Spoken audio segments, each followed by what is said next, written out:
Well,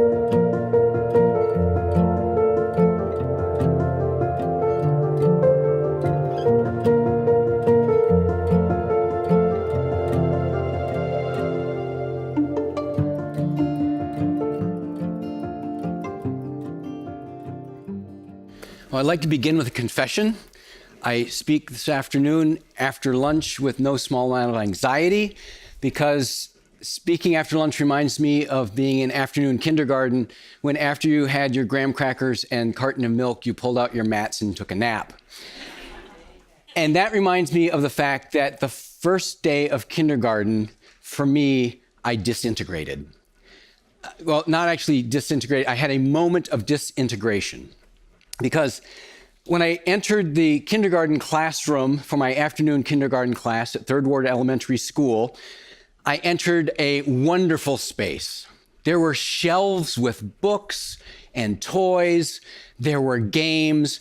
There were desks and chairs my size. And it was filled with people my size, people I had never met before.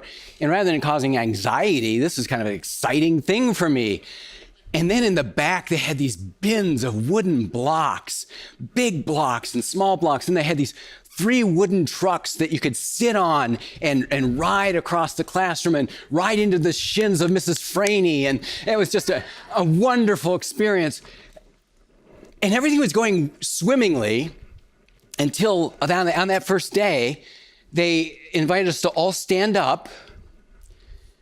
And I'm looking around the room as I'm standing, and there I see on the wall signs with blocks of color and the word of a color written next to it, and pictures of animals with the name of the animal written next to it.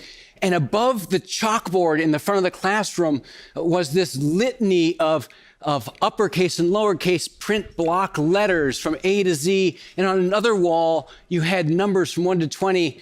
And they asked us to stand up and to pay attention to one thing, and it was none of those. We want you to go and put your hand over your heart and turn, and there's this piece of cloth hanging on a stick over there. And we want you to say these words after us. That was a moment of disintegration for me.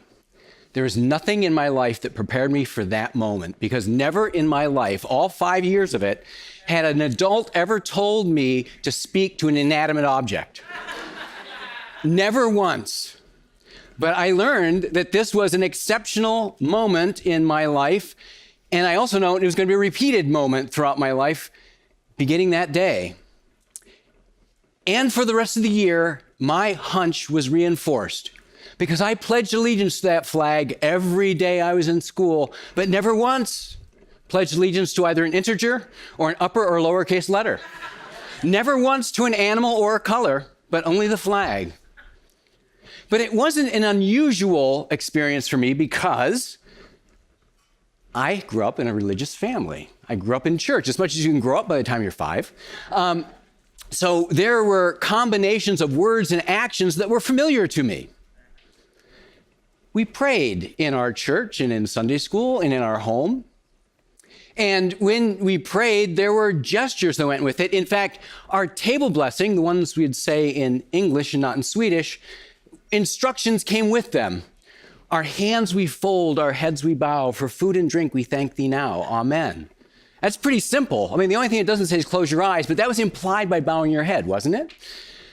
And then in my bedroom, my parents hung this picture of a little boy, blonde hair, Dr. Denton's, backdoor trap snapped up, kneeling beside his bed, head bowed, eyes closed, hands folded, moon in the window so you knew it was nighttime. So I said, oh, when you pray at night, you must kneel by your bed. And so I did. So words and gestures went together, and I didn't think much of them. And most of the time we don't, do we?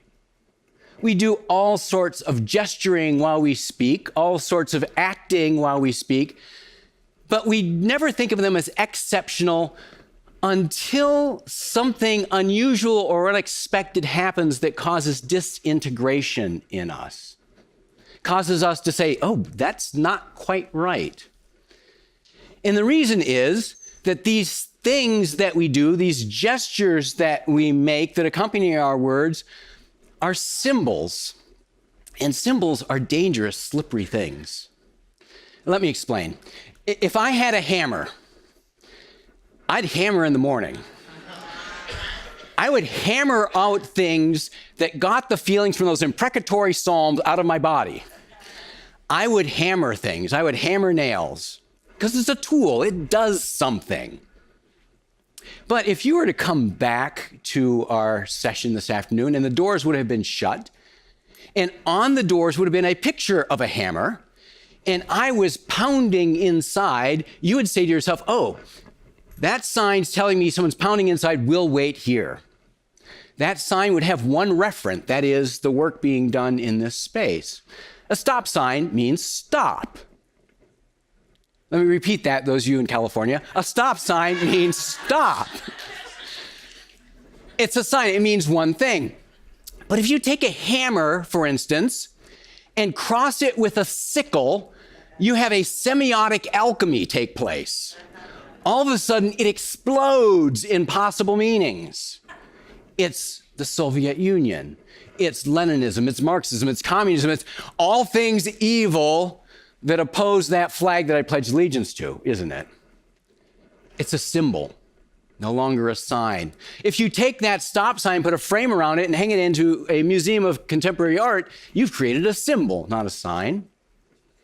And symbols are dangerous because symbols can be misinterpreted, misunderstood, and symbols can create friction, disharmony, discordance, and disintegration.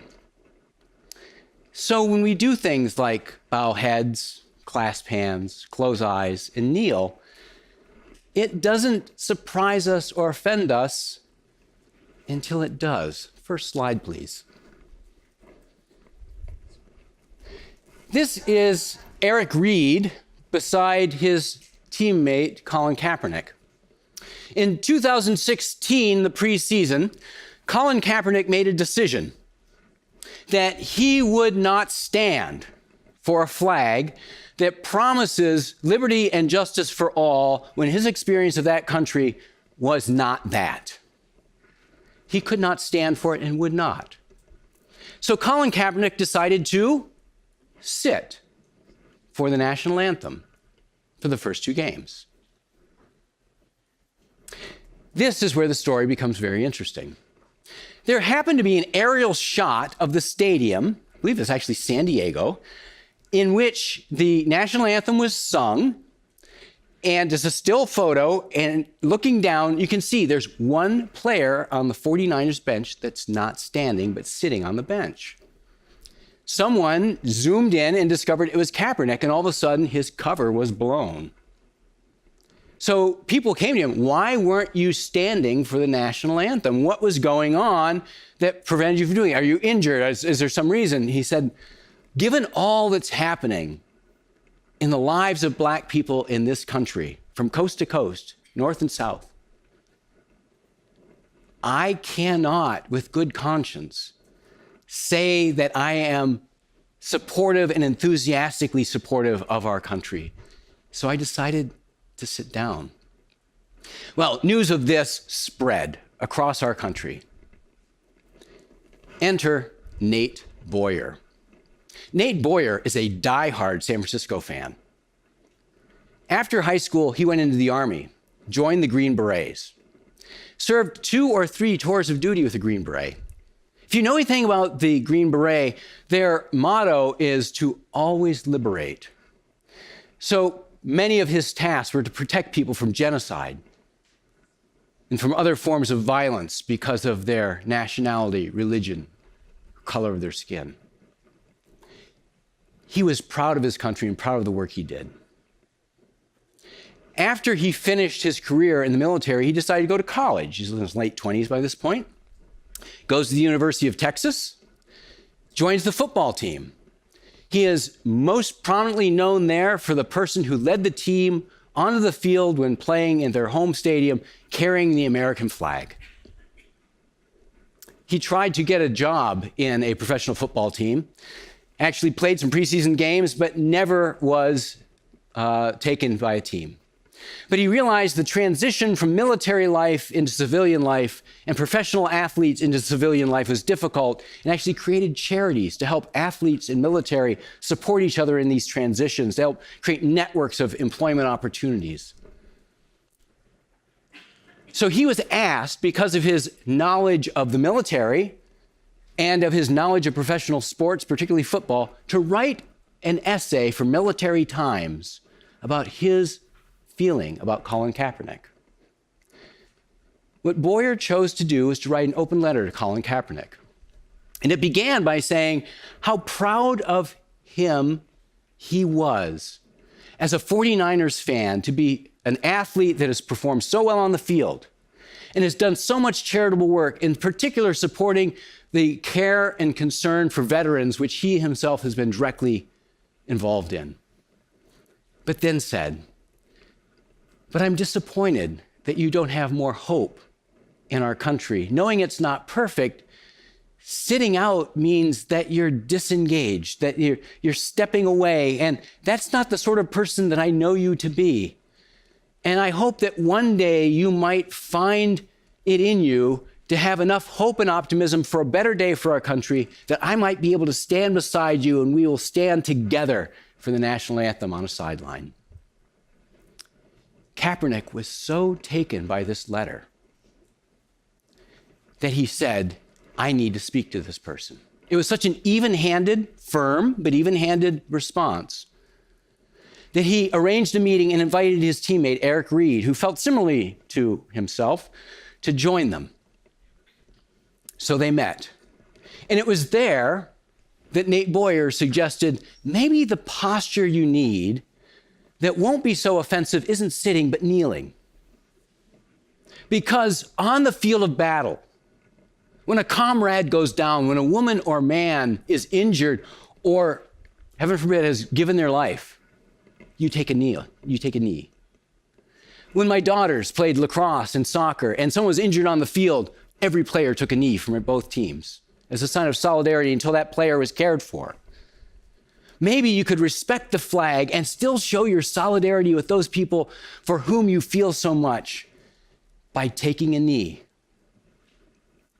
So the next game, Colin Kaepernick did. Next slide, please.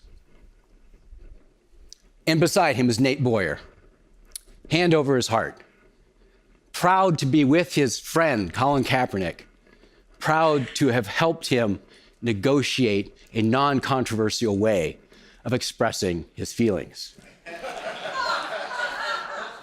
But you see, symbols are slippery. Just because you intend it to mean something doesn't mean it can mean that to everyone who interprets it, does it? We live in a disintegrating time, a time when it's difficult to communicate to one another, a time when it's difficult to listen to people who think of the world differently than you do. But we, sisters and brothers, have been called to be integrators, ambassadors of reconciliation, Paul calls us, which means we need to be patient. We need to be humble. When someone says, does, or creates something that surprises us, offends us, makes us scratch our heads, makes us angry, our first response ought not to be judgment. Our first response ought to be, I wonder what they intended to mean when they did this. Might we have such a gracious response as Nate Boyer did, not hesitating to express his own opinions about the matter, but seeking to create a conversation and dialogue even amongst disagreement. There is so much that divides us inside the church. There is so much that divides us outside the church. Are we willing to swallow our pride, to take the time to listen to the other, to really listen to the other in ways that integration might occur in our churches, in our community, and in our world? I think this is something that anyone with a kindergarten education should agree to. Thank you.